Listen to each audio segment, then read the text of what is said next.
It is the time on the political calendar when candidates begin to announce their intentions. On January 20th, it was City Alderman Mary Ellen Sprague announcing she'll seek a third term.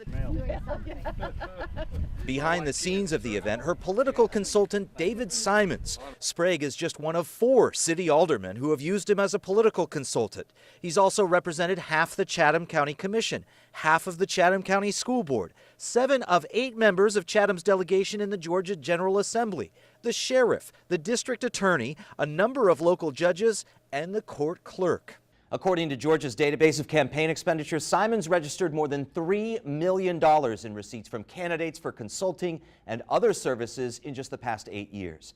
Now, that he made a living getting other people elected to office or dispensing them political advice, however, is not at issue. But his own failed campaign for school board president last year opened him to questions about his ties between business interests and the elected leaders he's represented. Last spring, Simons was accused of ethics violations for lobbying without registering since 2011. The complaints focus on alleged unregistered lobbying of elected officials who had also paid Simons for political consulting. Katie Sorensen, who founded and runs the Good Government Initiative at the University of Miami, reviewed the complaints on our request. She said she had never seen an example of someone accused of simultaneously lobbying and consulting candidates. The elected officials themselves have to know who's lobbying and that they're registered to lobby. That's all part of transparency. The public trust is easily broken. So they have to make sure that they're preserving a system that works well for the public. For months, News 3 did its own investigating through thousands of pages of disclosures, internal emails, and other documents. First, Simons confirmed to News 3 last year his business relationship with another contractor, Elkins Constructors. The romantic notion that someone's going to go ahead and, give us a call that we, looking for the ring possibly. Never let it be said sentiment is dead at Garibaldi Restaurant. This ring is a symbol. It's just the opposite. General Manager Sean Dempsey says about a year ago at the end of a busy night, a server found the ring on the floor. It was put in an envelope and then stored in a safe place. It's just been sitting there for over a year now. No one came to claim it. Then recently an employee took another look. Kind of looking at the ring and seeing how pretty it was, and then she realized that there's an inscription. Words of caring and an anniversary date. The inscription is 1943, and it says, "I'll always love you, Sylvia." They know 1943 was a long time ago, but they still hope to find the owner or a relative. Hopefully it'll all come together in the end and it can go to its rightful owner in the right place. I'll always love you. Those words inspire everyone here to keep looking. We had a wedding, 2 weddings last week, and then after Thanksgiving we have 2 more weddings. So it kind of makes this little story maybe a little more romantic, since we actually take care of those things here as well. It's not just a band of gold to employees, because they know it had to be so much more to the man who wore this ring and the woman who loved him enough to engrave it. We are keeping this safe and sound, we promise. We've kept it this long, we can keep it a little more longer. It is said to such about the ring. So I sent him to check on it to make sure it was real. 90-year-old Burton Udinsky is pretty emotional about the return of his wedding ring. He wore it every day for more than 65 years. We looked around the house and around the car and didn't see it. I knew it was gone forever. He and his son David were at Garibaldi Restaurant in downtown Savannah last New Year's Eve, but never realized the ring was lost there. To get that back, that probably means more to my father than anything else. Just recently, restaurant employees noticed an inscription inside the ring, "I'll always love you, Sylvia." It makes me feel a lot better, knowing I got the ring. That's because, unfortunately, he doesn't have Sylvia anymore. His wife died about a year and a half ago. So tell me a little bit about her. Oh, wow. I don't think you have enough tape for that. Wonderful person. She kept us all going. When you think about her, it's just a sad time, I'll bet, huh? It really is. I don't think a day goes by that we don't think about her. The Udinskys married in 1948. Were you happy? Yeah, oh yeah, God, yeah. We sure were. There is sadness, but many happy memories. So what do you think when I show it to you and you have it back? Well, I think I'm the luckiest person in the world. Yeah, I mean, think about the odds of my getting this back. It's just tremendous. All he can say now is thank you. At 90, he says he knows what's important, especially at Thanksgiving time. I wore it all the time. I never took it off. It was just perfect, you know.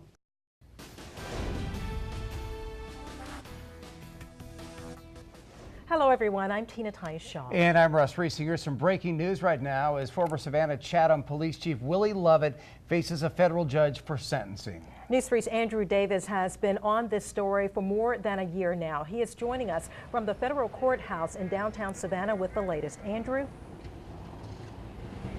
Well, after a relatively contentious debate for the last half hour, the judge has come down with his sentence.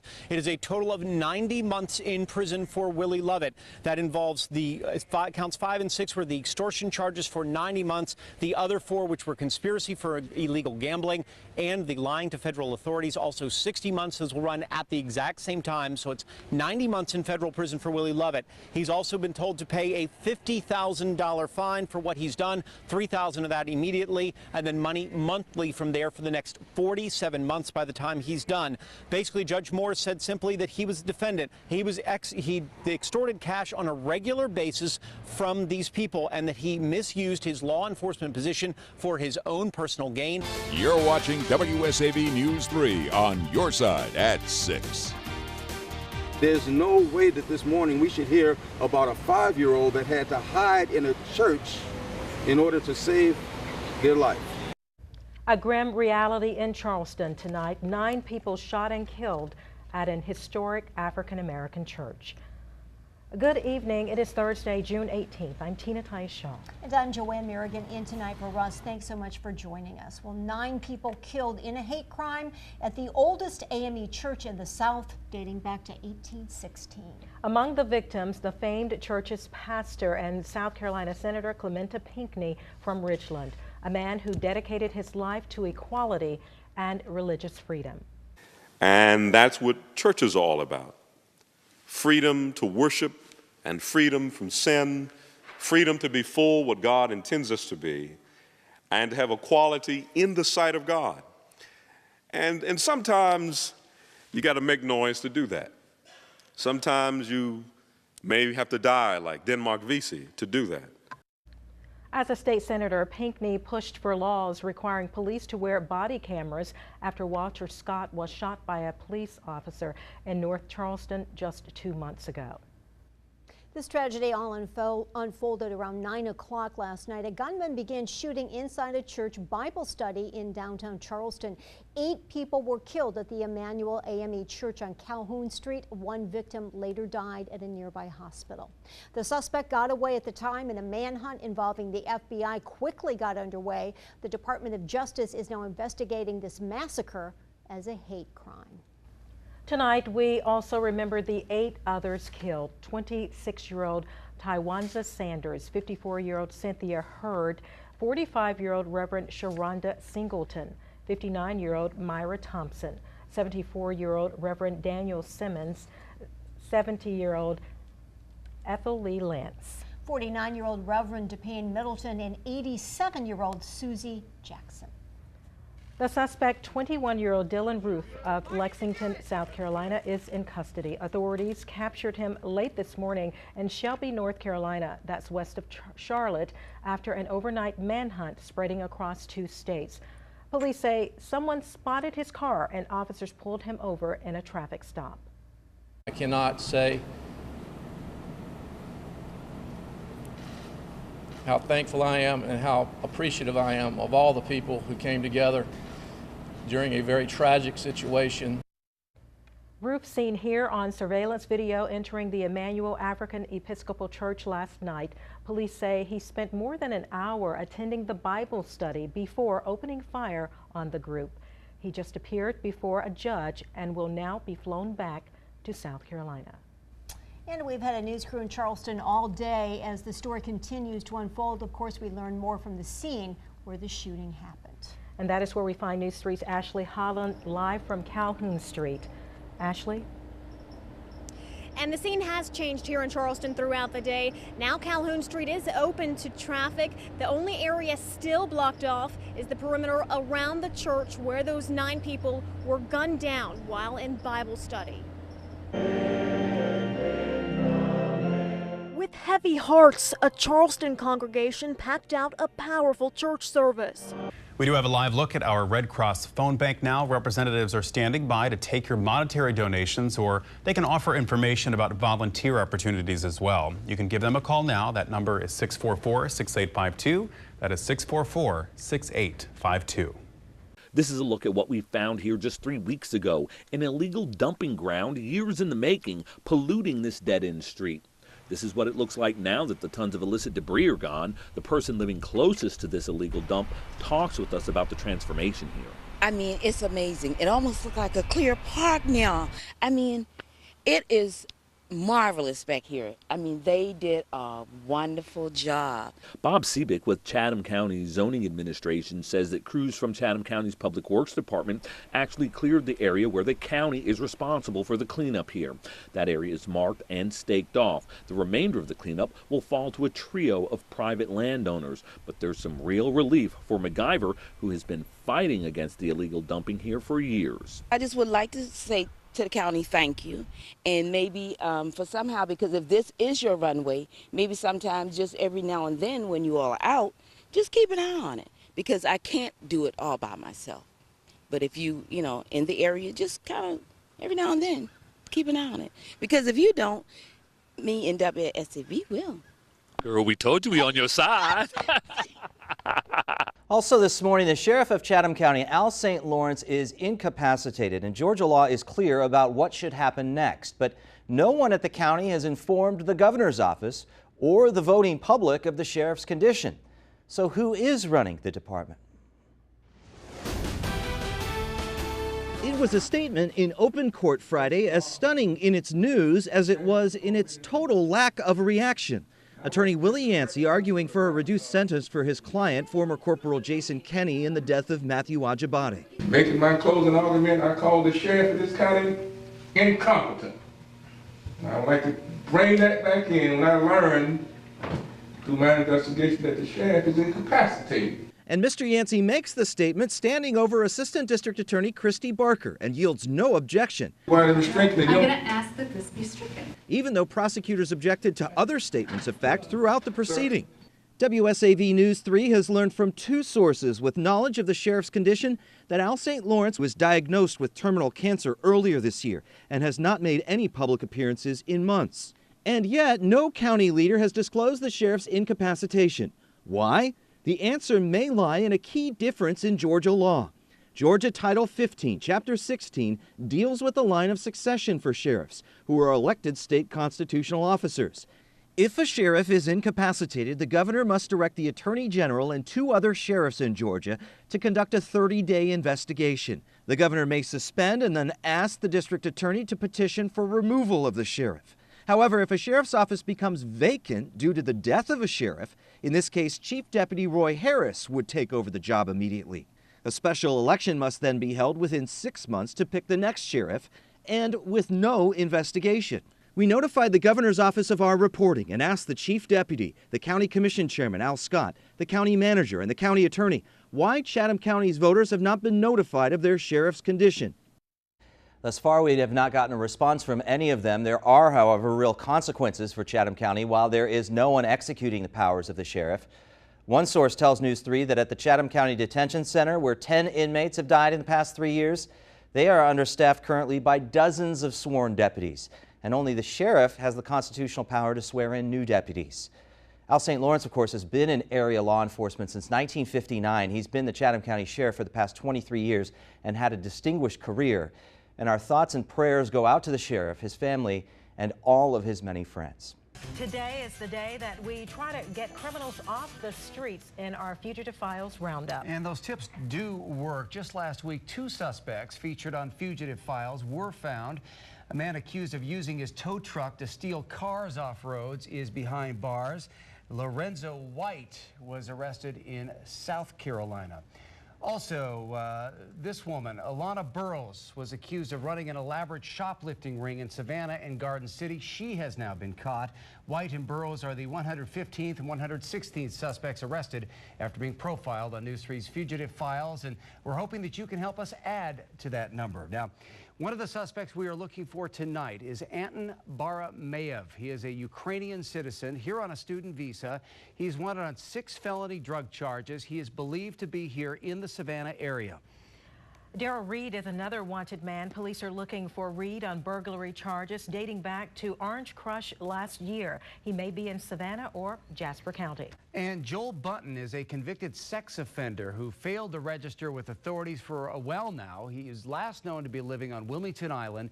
If you know anything about any of these suspects, you're asked to call 912-644-6852 right now. Well, authorities are attempting to track down those suspects, and following up on your tips are Chatham County Sheriff deputies. And they are joined by News 3's Andrew Davis, who is with them right now on the trail somewhere in Savannah. Andrew?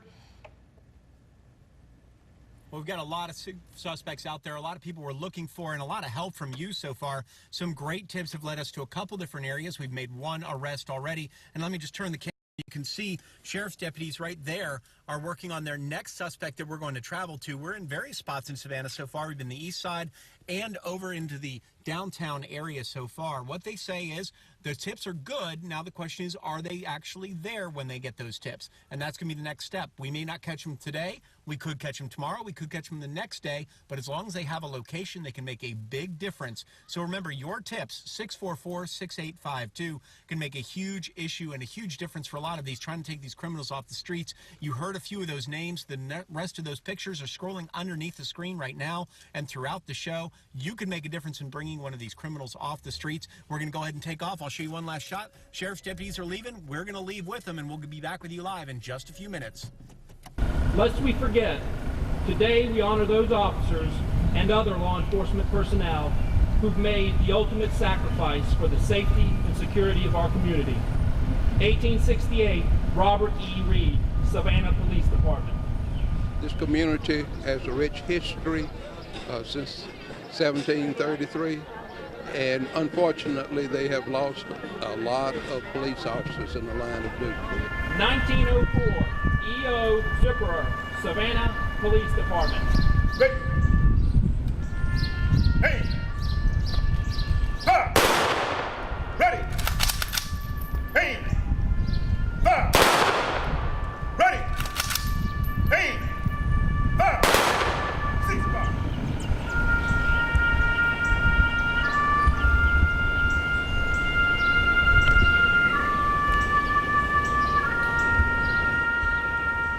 It's certainly important that we continue to honor the men and women who paid the ultimate sacrifice, and their family members who sacrificed and had to actually go on and carry on without their loved ones. For Lenny Resnick, it did start with a phone call. Hello, can I help you? I was busy that day, and when he called, I didn't even think. Resnick, who is a local masseuse, was told he was not in compliance with how his business uses credit cards. Which means that you owe us $100 a year for not being in compliance. Resnick's experience isn't new. What changes are the stories and methods to get your money. Phone scams have been around for a long time. About 2008, when Craigslist was getting more popular, scams began turning up there too. Right, $5,000. At that time, scammers were still trying to entice someone with a big check. The checks are always fake, and you get into trouble if you cash one. Fake checks are still a problem, but now many scams have switched to easier and quicker ways of getting your money. I have failure to appear and contempt of court. Like a green dot card because you supposedly missed jury duty. There was miscalculations. I owed $856. Or the IRS scam. Pay back taxes with your debit card. Or the grandparent scam. Older people ask for credit card information to help a grandchild in trouble. I was never in jail, Grandpa. He's like, so I got scammed. The truth is, scammers will cheat anyone, and now often try to do it electronically. And he wanted my bank where the credit card money goes to. For the most part, they're just repackaging of scams that have worked before, and they're similar.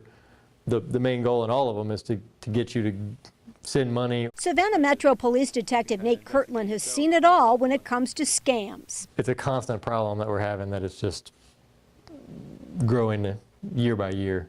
He says police do what they can to investigate, but many scams not only originate in other states, but other countries. Ever make you mad you can't catch the people? Yeah, a lot of times we would get an IP address and it comes up in Romania or the Philippines or Africa or something like that, and that's the end of it. Kirkland says the one thing that will save most people from losing hundreds or even thousands of dollars is healthy skepticism. Slow down and think about what they're asking you to do. A lot of these scams are based on making decisions without really thinking about it. They want you to, during that phone call, they want your credit card number. Kirkland still encourages people like Resnick to report scams. He says even if they can't catch the crooks, police will know about the latest scams and can warn the public. Still, in the end, he says this: they are much easier to avoid than they are to investigate. So the best thing that we can have is people being very thoughtful on who they give information to, who they send money to. And I can tell you, we're living in a scam world. Resnick's caller said he owed $1,200, but what the caller didn't know is Resnick used to work for the U.S. Customs Service, and he turned the tables, telling the scammer someone was coming to arrest him. What did he say? He said, "You got me," and he hung up the phone. Joanne Merrigan, WSAV News 3. We begin tonight with the weather. A tornado watch is in effect for several counties in our viewing area. Let's check in with Storm Team 3 Chief Meteorologist Chris Allred for a first look at the forecast. Now, Storm Team 3 weather, powered by Hargrey Live Titan Radar. All right, Tina, well, so far today and tonight, most of us have only seen rain, but now the stronger part of the storm system is moving on in, and a tornado watch has been issued. It is in effect until 3 o'clock in the morning. Now, a watch means that tornadoes could develop, so we're watching it very closely for you. This is in effect for a few of our counties: Emmanuel, Truitland, Montgomery, Wheeler, and Toombs counties. Again, that goes until 3 o'clock in the morning. The very latest on our live Hargrey Titan radar, the strongest part of the storm now moving on in from the southwest, pushing off to the northeast. Most of us seen lighter rain, but there are pockets of moderate to heavy rain, even a thunderstorm now over Emmanuel County. This is the area that we are watching very closely, as it could produce rotation, and that is what we're watching for you tonight, and we will let you know if in fact anything does develop. Now, tomorrow the storm system still with us. We have a good chance of rain throughout the day, especially first thing in the morning. We start off at around 70, very warm, very humid, and we should be in the mid 70s by 11 a.m. Now, some of us could pick up a lot of rain from this storm system, so we will track it all in greater detail. It's all coming up in the complete forecast, and that's all in just a couple of minutes. All right, Tina, back to you. She was outgoing. She was always smiling. This room holds plenty of evidence of the outgoing, smiling girl who it used to belong to. She loved to play sports. And it's just how 13-year-old Jennifer Stevens left it last winter. I didn't see. I took her to school Friday morning, told her I loved her. I said I'd talk to you later, and I never did. Christy Stevens says her daughter had been bullied in the past, but they followed all the proper channels, and she thought the situation had been handled. I did. I really did. Jennifer took her life near her favorite spot in the backyard, where she used to daydream. A tragic end to the nightmare she was living. I wish she would have came to us and talked to us before she even thought that she wasn't worth staying here on this earth, because she was. Although her family is still asking why, Jennifer's note did provide some clues. I am tired of all the bullying and gossip about me. I was not made for all of the bullying and gossip. I can't take it anymore. Christy says some of the bullying Jennifer experienced in the past was on Facebook. Saying that she was ugly and she was fat and, you know, that nobody would like her. She'd never have any boyfriends. The more people that are involved, the more difficult it is. Jeff Baker is a social worker with Savannah-Chatham County Schools and says bullying has increased with the use of social media. It's much more difficult to manage an incident if it's being passed from person to person to person. Dr. Quintina Miller-Fields is the director of student affairs. Middle and high school is where we see most of it. Dr. Miller-Fields says every middle schooler in the district will be exposed to bullying curriculum, either from members of her staff or partners, like the nonprofit Rape Crisis Center. On this day, one of its specialists talked to 8th graders because the RCC believes bullying leads to more serious abuse. What type of joy do you think someone can get from abusing someone? The school district says teachers and staff are always looking for the warning signs, and parents should be too. They include drops in grades, increased absences, the sudden loss of interest in school or activities, and then the next step is to report it. We're here for you, so make us aware. We can't deal with the problem if we don't know there's a problem. The district also calls on kids to report bullying. Its curriculum calls bystanders the most important group in the school because bullies lose their power once bystanders take action on behalf of someone else, either in person or online. She always took up for people.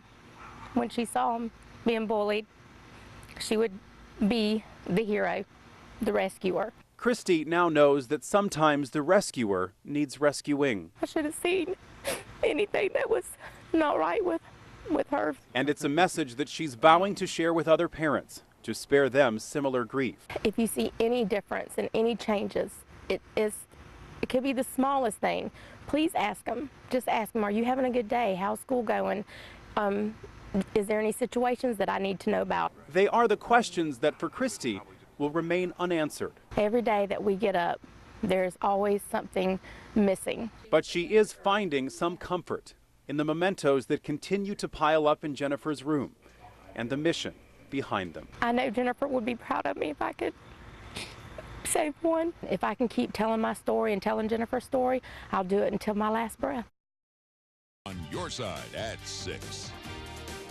Good evening. It is Monday, May 11th. I'm Tina Tyshaw. And I'm Russ Riesinger. Thanks for joining us. Tonight's top story at 6. Another investigation you will see only on WSAV, the product of 6 months of digging into conditions in the Chatham County Jail. You're about to see video of 2 sheriff's deputies who were recently fired, both of whom the sheriff's office confirmed were part of a confrontation that led to the death of 22-year-old Matthew Ajibade. And as News 3's Dave Cartoonan shows you, one of these deputies was disciplined for unnecessary force both before and after Ajibade's death. It is 23 days after Matthew Ajibade's death at the Chatham County Detention Center, and deputies have a situation. A resistant inmate who a handful of deputies have to restrain to a chair and move to isolation. The scene can be hard to watch, but it wasn't over. 9 hours later, deputies come back for Michael Warren Corbett. This is Frederick Burke. He was fired Friday for his still unknown role in Ajibade's death. He would be suspended without pay for this, opening the cell door without notifying a supervisor. And it gets violent. Then coming in to assist Deputy Mark Capers, who you can see delivers a blow with his knee to Corbett's head. That move would get him fired a month later. You can then see a female deputy remove the cap of her taser and hold it close to Corbett's body. Burke's disciplinary action report states Corbett was tased as these 3 deputies are atop him in full restraints. They then carry him away by the arms and the legs. Well, we asked the Chatham County Sheriff's Office why these 2 deputies, if they were involved in the events that led up to the death of Matthew Ajibade, were still on duty 3 weeks later for this event. Well, it was a difficult question to ask because to date, the Sheriff's Office hasn't said how any of these deputies were involved that day Matthew Ajibade died. But for Mark Capers, it was not his first disciplinary action for unnecessary force. In November of last year, he was involved in the booking of inmate Kwesi Perry. As moves his belt, he becomes agitated. Capers moves in, places him in a chokehold, and throws him to the ground. He swings and lands punches, pushes away a Metro police officer looking to assist, and again delivers a knee to the head. The same move that would get him fired 2 months later, but not before he would encounter Matthew Ajibade. We know how that encounter ended, but we still don't know how he or any of the other deputies were involved. I'm Dave Cartoonan, WSAV News 3.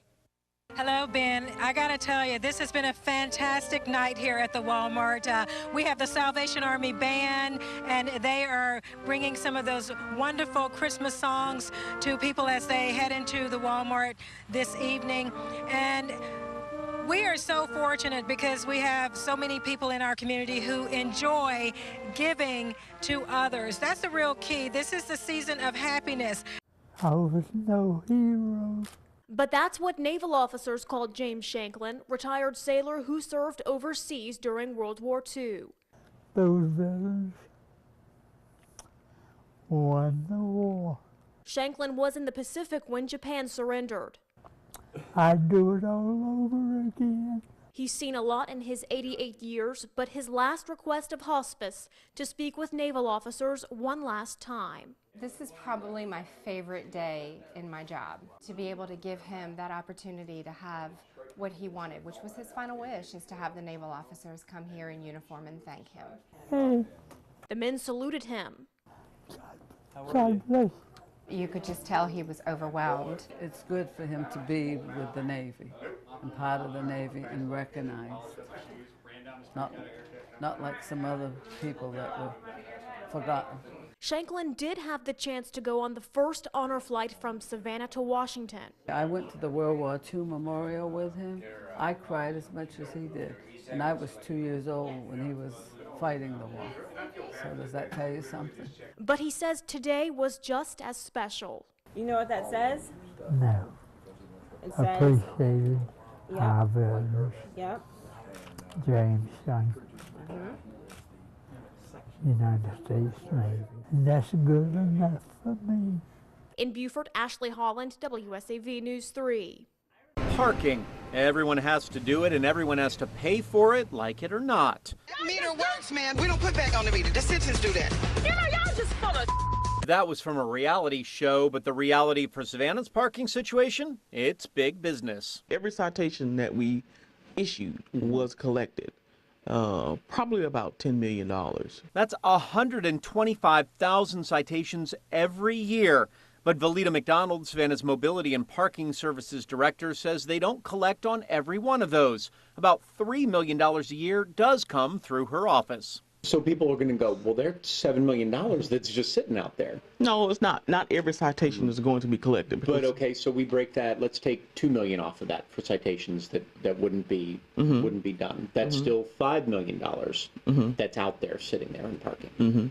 But the tickets are not going to go away. So if we don't collect them this year or this month, they may be collected 2 or 3 months from down the road. We're not losing any money by not collecting that one citation, because the ones that you don't, there's going to be more out there because we're writing tickets every day. Tickets which can add up quickly. We went looking for the biggest parking offenders and got a long, long list. 512 people and businesses in our area that owe $500 or more. That's more than $347,000 in unpaid tickets. The top names and numbers on the list: carriage tours, pedicabs, taxi services. The company's not liable for this, because the company who they work for, the driver is the one who actually receives the ticket. So you actually don't know actually who these people are. You still have to go through the same process. So some of them work at night, and we don't have anybody. We don't work at night. Do you actually expect to get all this money back? Oh, we expect to get every time that we issue a citation, we expect to get it back. There are some regular folks on the list, too. They get notices, they get phone calls, they get more notices, and then a visit from one of 4 city revenue investigators like Charles Eggleston. You got $331 worth of tickets. Eggleston hunts down the parking scofflaws at their homes or in local parking lots or garages. She was actually home, which is a good thing, and didn't have to boot a car, and we'll hopefully try to work out an arrangement. But not everyone is as accommodating. She currently has 7 tickets for $307. Only way she pays is unless her car gets booted. Another car, another street, one more notice, and then it's time for the boot. And when they see that, hopefully she'll go ahead and give me a call and let me know what her balance is. So you expect to be back here next week booting her car? I'm hoping not, but yeah, more likely I will be. And then she goes and pays? Yes. And then it starts all over again? Yes. Unfortunately, yeah. If your citations are not paid within 24 hours, then your vehicle is towed. And so then there's another $125 added to your vehicle, and there's a $60 boot fee. McDonald says the message is getting out and the department is getting money from about 80 to 85% of those offenders. As for the rest, they're outstanding citations, it's a debt, and eventually, you know, we're going to do our best to attempt to collect that. So you might see us one day. You know, who knows? Your boot car could be the one that has a yellow boot on it, and you might be standing there watching. You never know. Andrew Davis, WSAV News 3. They are the snapshots of a love story that began on the campus of Georgia Southern University. we clicked right off the bat. Caroline Dove fell for fellow freshman Skip Wells. He was a good person. He was kind. He could make anybody laugh, and he was very comforting. He was a comforting soul. But the comforting soul also had an unbridled passion for the GSU Eagles and could often be seen wearing the school flag as a cape. He definitely wore that flag out, and that was like his pride and joy besides the Marine Corps flag. His love for the Corps led him to leave school after one semester and enlist in the reserve. He loved it. Like that was his dream job. And his career ended in the most unexpected way. With him, it was just so sudden, and it's hard to grasp it. His fate was revealed after Caroline sent Skip a text message looking forward to their upcoming visit. I mean, you say something, I can't wait anymore, and I don't know, it sort of hits you like just a ton of bricks. Skip's response was active shooter, something she took as a joke at first. That message I sent back to him, I don't think it was appropriate. I mean, given the circumstances now, but I didn't know what was going on. Skip died in a mass shooting in Chattanooga. At 21, the Lance Corporal was the youngest victim. It's devastating to know that you're not going to get an answer back. I had hoped every single day since then that maybe he would respond. Caroline is now facing a future she didn't envision, but has a plan to pay tribute to the past. Well, I'm definitely going to try to fulfill what he couldn't. She had already enlisted in the Marines herself, an ambition she had before she even met Skip. He wanted to do 20 years. 2 decades of service is now her aim, as she honors her boyfriend and their shared passion. Hopefully, I will be able to carry on those dreams for him, and he can definitely live through me, and that's kind of what I want to do for him. Good evening. It is Wednesday, February 25th. I'm Tina Tyshaw. And I'm Russ Riesinger. Thanks for joining us. We start tonight with the Chatham County Grand Jury's decision not to consider charges in September's officer-involved shooting death. The grand jury said Officer David Janot used, quote, justifiable force in the shooting of Charles Smith. We have team coverage from every angle tonight, including city officials and members of the community. We began with News 3's Andrew Davis, who was in the courtroom as the decision was announced. He is joining us now live. No further criminal inquiry. Those are the words of a Chatham County grand jury. To make it simple for everybody out there, they say Officer David Janot should not face criminal charges.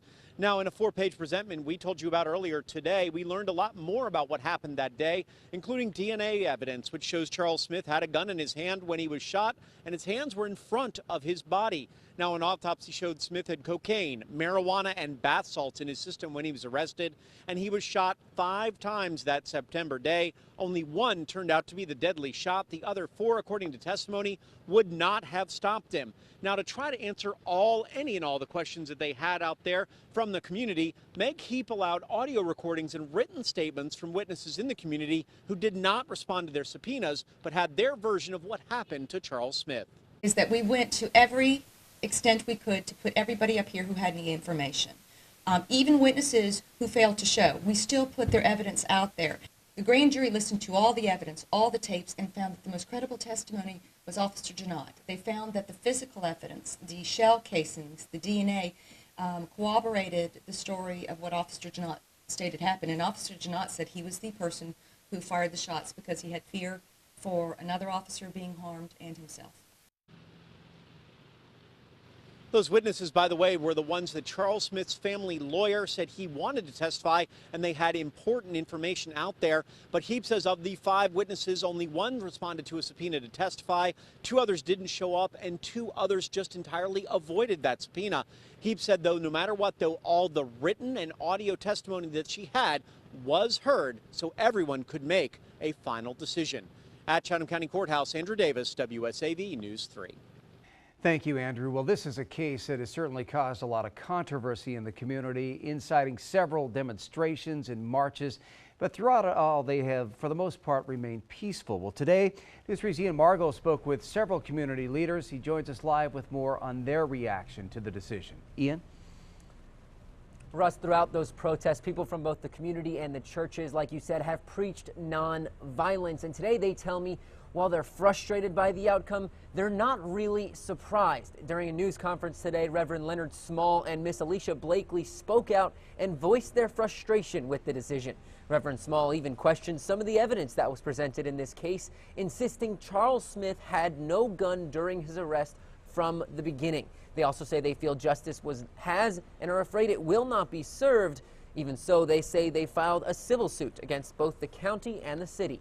Even though Charles wasn't the best guy in the world, it was not up to Officer Janot to be his judge, jury, and executioner on that day.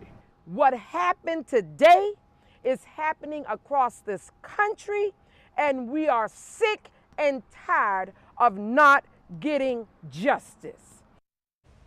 Now, for people that are looking for a place to vent tonight here in Garden City, at the Kingdom Life Miracle Center, they're going to be having a push rally. They've actually delayed it until a little after 6, so any minute now they'll be starting to allow for some more people to come join them. Again, they're here to pray until something happens and do so peacefully.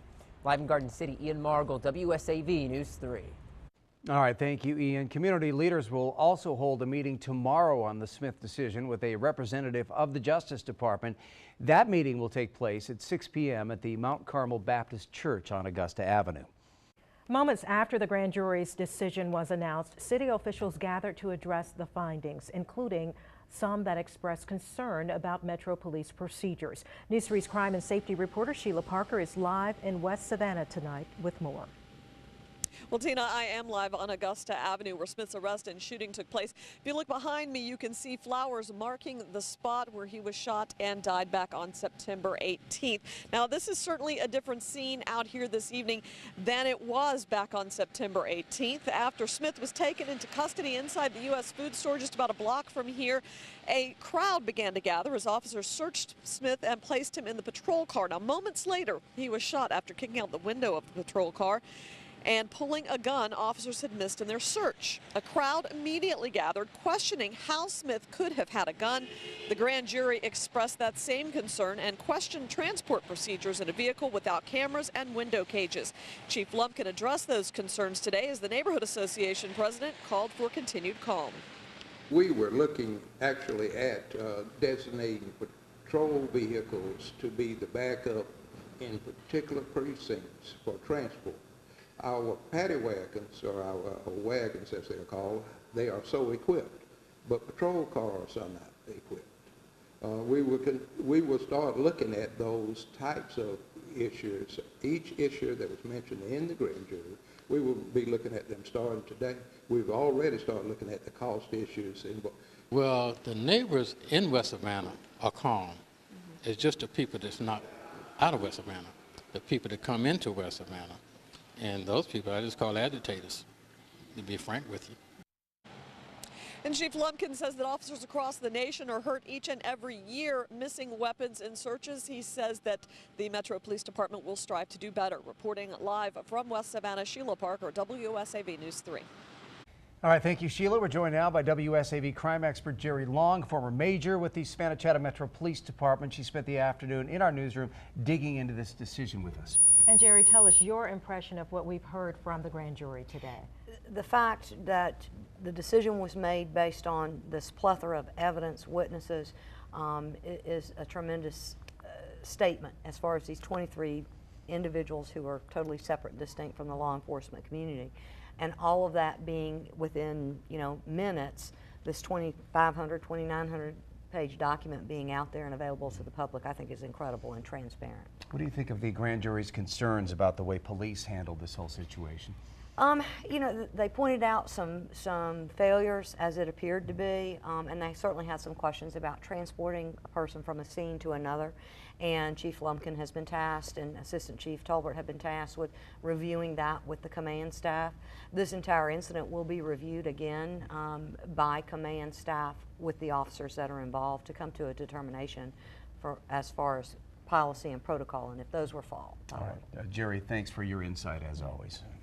Now, for the very latest details, including the grand jury's statement, go to WSAV.com and search Charles Smith ruling.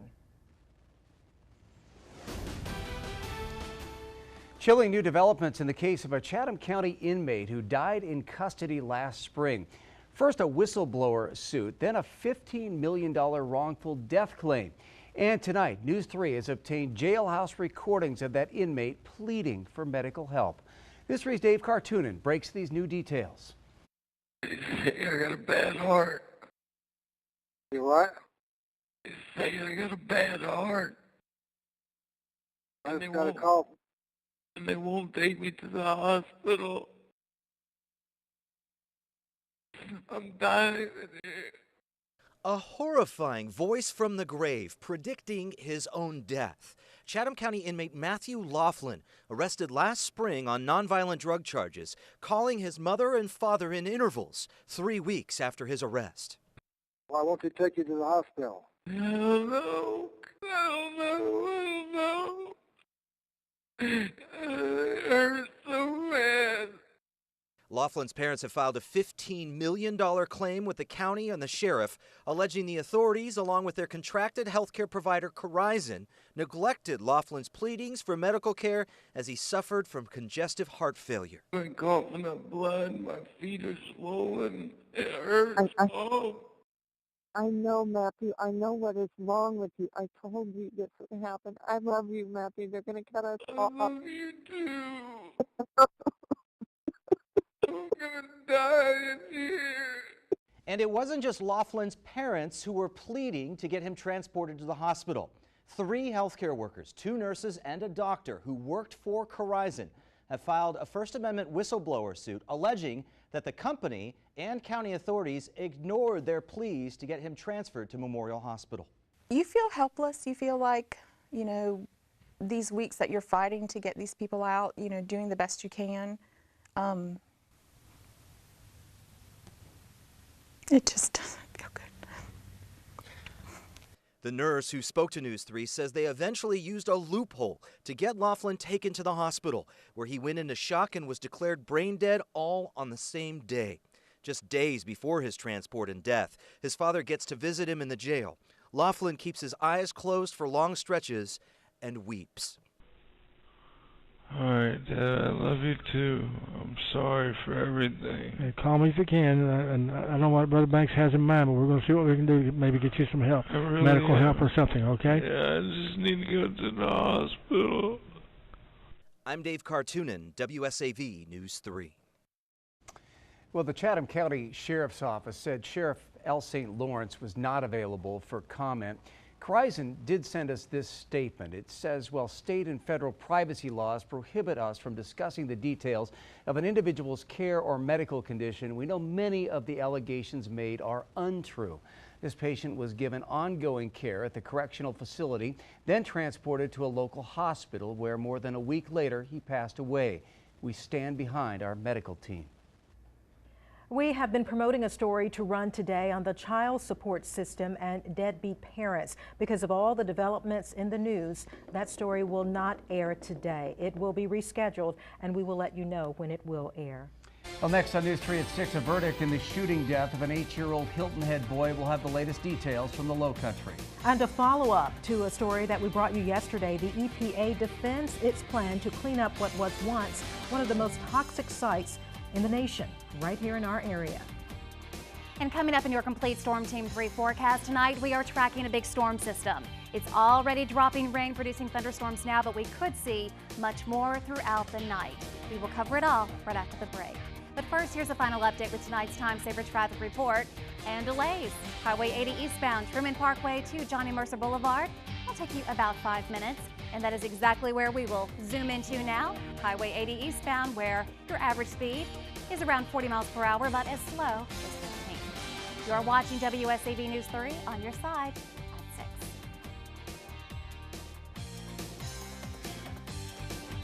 6. Not guilty! You ain't guilty! You're not guilty! Emotions ran high earlier today as a jury in Beaufort convicted Aaron Young Jr. of the 2012 murder of 8-year-old Khalil Singleton. Young was sentenced to 30 years in prison with credit for time served. His father, Aaron Young Sr., set to go on trial, but that date has not yet been set. Now, Storm Team 3 weather, powered by Hargrey Live Titan Radar. Chris, you started talking about all this rain that will hit our area. Well, it's here. Yeah, and it's only been falling for a little while, and already we picked up some decent rainfall totals. Not only that, thunderstorms when we're only in the 40s. Check it out, already a rainfall total of 4/10 of an inch in Savannah and 3/10 of an inch in Hinesville. And these rainfall totals are only going to climb. This is because we have a very big storm system. We're only in the beginning of it, and this could continue throughout the night. The storm doesn't actually move out until tomorrow. Now, if you're kind of tired of all this cold weather, 7-day forecast, we could be close to 80 pretty soon. I'll let you know when. But for tonight, from 8 o'clock until 6 a.m., we will stay for the most part in the 40s, and the rain will keep coming down. Take a look at the chances here. At 8 o'clock, 90% chance, 100% chance at around midnight. So let's get right to our live Hargrey Titan radar as the showers and even thunderstorms coming up from the southwest, pushing off to the northeast.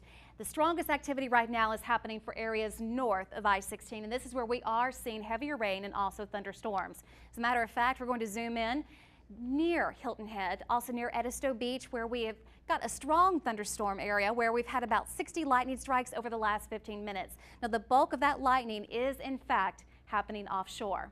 But these storms, it's unusual to happen because it's so cool throughout the area right now. Also, some heavier rain around parts of Beaufort, the heaviest around ½ an inch per hour. We've had rainfall amounts as high as 1.3 inches per hour at times. But let's zoom out even more because I want you to see the size of this storm system covering much of the southeast, snow over parts of Mississippi, northern Georgia, and Alabama. We are not going to see snow here. What we are going to see, though, take a look here, this line of heavier rain. This is what's going to be moving our way later tonight, and that's when it could really get heavy at times. So futurecast hour by hour. We already have active weather now. At around 10 o'clock, there comes that line. It's going to hit farther inland counties first. Then that line is going to cross parts of I-95 and head toward the coast. This is at midnight. Even around 2 o'clock in the morning, we could still see areas of heavier rain showers in the area. It's not going to move out until tomorrow morning. We will start our day tomorrow for the most part dry, but a lot of cloud cover. It's not until the afternoon that the clouds will finally start to break apart, and we will have mostly cloudy skies by tomorrow night. Rainfall totals. We've already hit close to 4/10 of an inch in Savannah, but many of us could pick up as much as 2, even isolated amounts as high as 3 inches. Heaviest rain will be for areas north of I-16. The forecast tonight, for a couple of hours, we may even get a little bit warmer. And then all of a sudden, after midnight, we will start to drop off. Overnight lows dropping to the upper 30s to the lower 40s.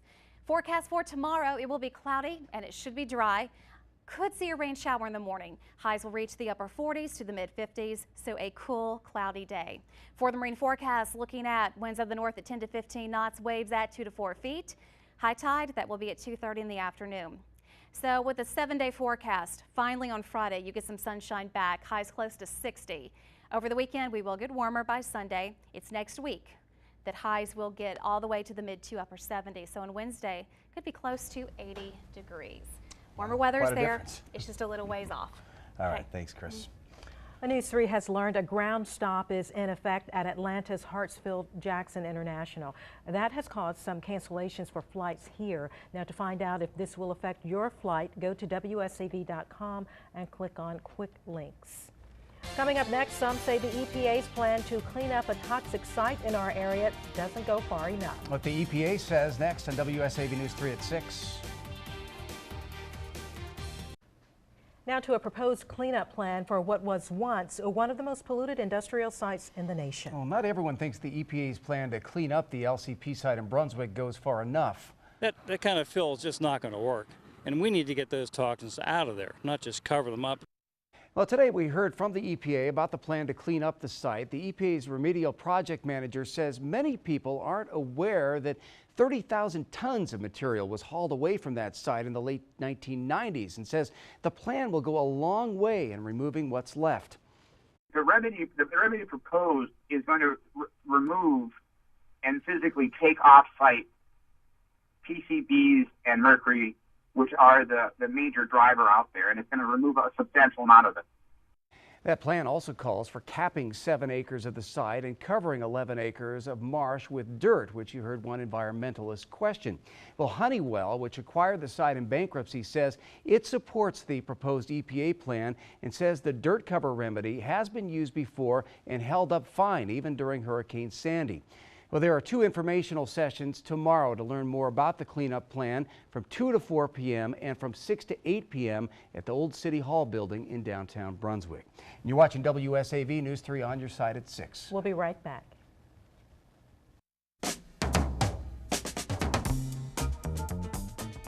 I'm Dr. Jamal Toure, celebrating Black History. Greg Grant is an educator, genealogist, herbalist, and basket sworder. In addition, he's a champion archer who grew up in the Can Park neighborhood in Savannah. His craft began as a child when he would use sticks or limbs and fashion bottle caps around them to create arrows. That childhood fun would catapult him into becoming a champion archer for his adult age group. Grant provides instruction on archery. WSAV Celebrating Black History is presented by O.C. Welch Ford. We continue our coverage of the grand jury decision in the officer-involved shooting death of Charles Smith on WSAV.com. Earlier today, District Attorney Meg Heap announced that Officer David Janot will not be charged in Smith's death. We will have much more tonight on News 3 at 10 and 11. And that is our time. Thanks for joining us. We'll see you back here a little bit later. Thanks for making WSAV your choice for news.